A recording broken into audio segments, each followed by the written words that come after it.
dipanggil oleh Allah, kita butuh doa, butuh didoakan. Kalau anak kita lupa, mohon maaf, jangan ada anak yang lupa sama orang tua sudah meninggal. Anak-anak sekarang lupa sama orang tua yang masih hidup. Demi Allah, saya bertemu beberapa orang tua datang nangis seperti anak kecil di depan saya. Anaknya tidak diurus, tidak diperdulikan, bahkan keluar dari rumah tidak tahu kemana. Dan apa kira-kira perasaan kita? Sudah membuat ibu kita susah selama dalam kandungan. Betapa durhaka seorang anak. Dari ibu masih hamil membawa kita dalam kandungannya, kita susahin. Mau kemana-mana, lapor. Mau naik pesawat, lapor. Mau ini, lapor. Sakit disusahin. Pas di dalam kandungan, ibunya jadi susah. Dilahirkan susah. Melahirkan anaknya, ibu jadi susah. Tumbuh sampai besar pun masih jadi susah. Kapan kira-kira saatnya kita seorang anak yang bisa berbakti baik? Kapan bisa mengangkat kesusahan kepada ibu kita yang selama ini mengalami dan merasakan? Makanya pantas kalau kita berdoa, Allah tidak kabul doa kita, Allah tidak ijabah hajat kita, karena kita tidak mengangkat kesusahan kepada ibu kita. Justru menambah menyakiti perasaannya. Wallahi, ingat Bapak Ibu, semua dosa besar maupun kecil yang kita lakukan akan Allah tunda hukumannya di hari kiamat. Tertunda hukumannya. Tapi dosa durhaka terhadap orang tua, wallahi akan dibalas oleh Allah di dunia, belum lagi di akhirat. Akan Allah segerakan hukumannya bagi orang yang durhaka sama orang tuanya. Menyakiti perasaannya saja barangkali dianggap biasa, tapi Allah menganggap itu luar biasa, besar. Faham gak di dalam Al-Quran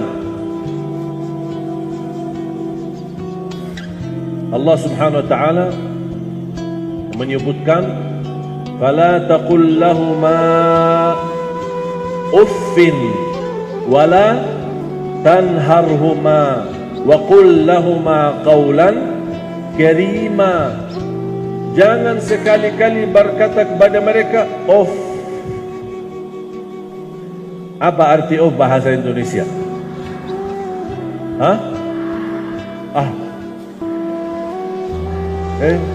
Ambilin air.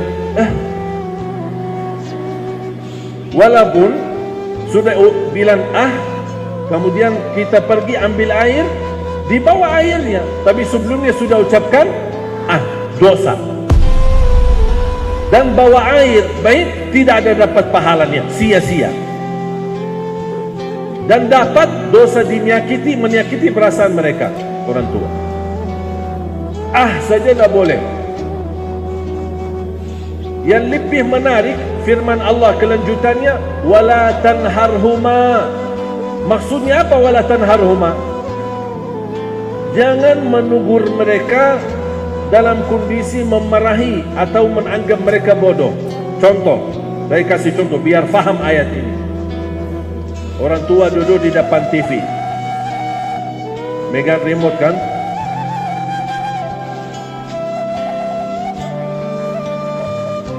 Dia rubah-rubah, mau cari apa, isi apalah gitu, mungkin cari ceramah kah, atau bukannya namanya orang tua, apalagi kalau sudah tua, suka main remote lah. Datang si anak, udah cukup.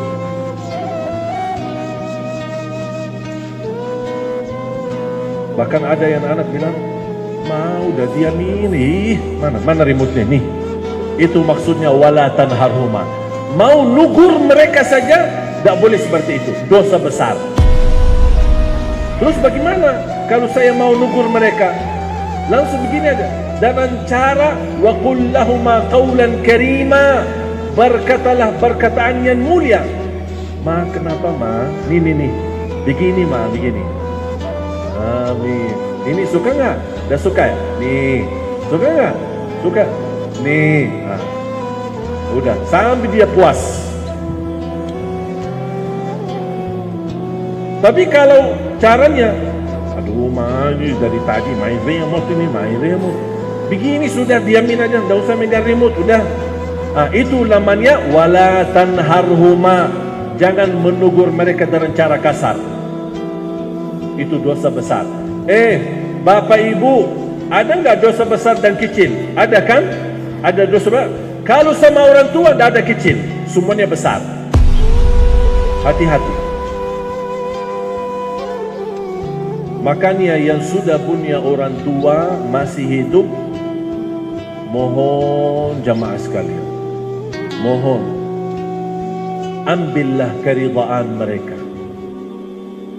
Bukan dari mulut mereka ridha, tapi benar-benar hati mereka ridha terhadap kita.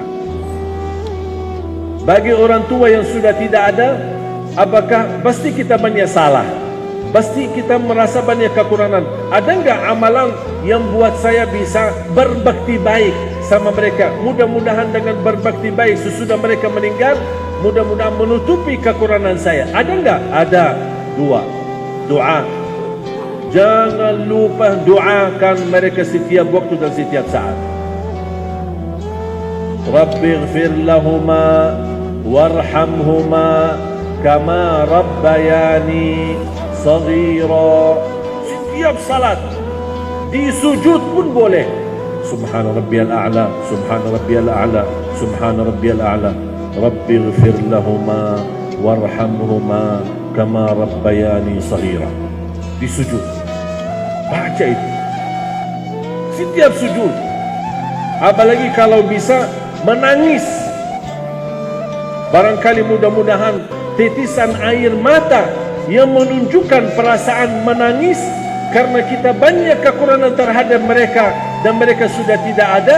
Mudah-mudahan titisan air mata mengampuni dosa dan menjadi saksi baik di hadapan Allah untuk orang tua. Terus ada lagi enggak amalan? Ada, bersedekah. Ada orang datang kepada Rasul, ya Rasulullah, ibu saya meninggal, sudah wafat. Bagaimana saya bisa berbakti baik, bisa beramal untuk ibu? Apakah saya boleh bersedekah? Kata Rasulullah SAW, boleh bersedekah. Fatasaddaq anha, tasaddaq, bersedekahlah atas nama ibumu. Saya sering mengingatkan jamaah,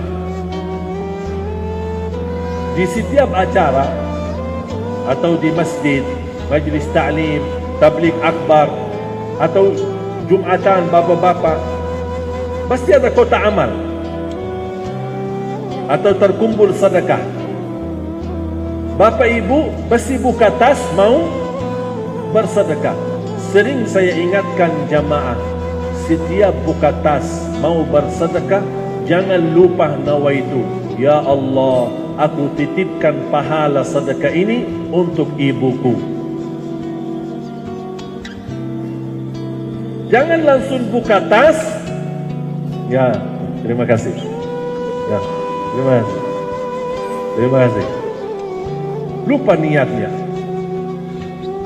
Nanti terhitung sedekah itu hanya untuk diri kita. Tapi kalau kita nawaitu, ya Allah, aku titipkan pahala untuk ayah saya, untuk ibu saya. Walaupun mereka masih hidup boleh, apalagi kalau sudah meninggal. Wallahi sangat bermanfaat sedekah itu untuk orang tua, apalagi yang sudah meninggal. Sangat bermanfaat, mensinarkan cahaya di dalam kubur mereka dengan berkah sedekah kita. Jadi saya mohon, di setiap ibu-ibu, bapak-bapak bersedekah, jangan lupa orang tua kita. Tidak ada di antara kita yang sempurna perilakunya terhadap orang tua. Semua pasti ada salah. Salah yang kita sadarkan maupun kita yang sudah lupakan. Makanya mohon jamaah sekalian, demi kebaikan, apalagi kalau mereka sudah tidak ada, mudah-mudahan dengan niat yang tulus yang baik yang kita lakukan, mudah-mudahan menjadi bermanfaat untuk mereka dan juga bermanfaat menjadi saksi baik di hadapan Allah untuk kita. Ada satu guru saya ketika saya bertanya, bagaimana kita bisa balas kebaikan orang tua? Ada enggak kesempatan kita mampu balas jasa orang tua? Kesusahan ibu terutama, sudah dia mengandung kita sampai besar, sampai kita nikah dan berkeluarga. Dan subhanallah betapa tulus dan ikhlas hati mereka. Kita sudah nikah, tidak ada tanggung jawab mereka, tapi tetap masih memberikan perhatian. Jangankan kita, kalau sudah kita punya anak, masih diurusi orang tuanya. Saya sering jamaah pas lagi jalan-jalan ke Bandung atau jalan-jalan ke Jogja, terus anaknya mana? Saya titip sama ibu saya, saya titip sama ayah saya. Betul nggak? Itu sering terjadi. Jadi kita tidak sendiri membuat mereka susah, malah anak kita juga, cucunya apa. Tapi subhanallah, orang tua kita tulus ikhlas. Bukan melayani kita saja, melayani cucu kita kalah. Benar, kita kalah. Kira-kira apa yang kita bisa balas buat jasa mereka? Tidak bisa. Kita dilayani, anak kita pun dilayani. Bahkan subhanallah, kalau bapak ibu memperhatikan mereka, melayani anak kita yang menjadi cucu bagi mereka, tulus dan ikhlas, bahkan senang, merasa nikmat, bahagia. Makanya saya bertanya sama guru saya, kira-kira ada enggak kesempatan kita bisa membalas jasa orang tua, membalas kebaikan? Ketika saya bertanya, waktu itu guru saya duduk dan seperti menunduk kepalanya. Begitu saya bicara seperti ini, dia langsung berkata, mau balas kebaikan orang tua ya? Mau balas ya? Memang kamu bisa balas? Maaf guru, saya hanya ingin tahu kalau ada kesempatan kita bisa balas, ya kita pasti berupayalah. Begini, kalau kamu tulus, ikhlas dan bersedia untuk dikupas kulitnya sendiri, dikupas kulitnya, ada enggak? Bisa enggak? Mau enggak dikupas kulitnya? Kata beliau, kalau kamu ikhlas, bersedia untuk dikupas kulitnya dari ujung kepala, dari kepala sampai ujung kaki, dan kulit itu dikumpulkan, dijahit. Untuk apa? Bikin sandal untuk ibu kita, belum sedikit pun bisa balas. Maaf, bisa nggak terbayang? Bisa nggak terbayang?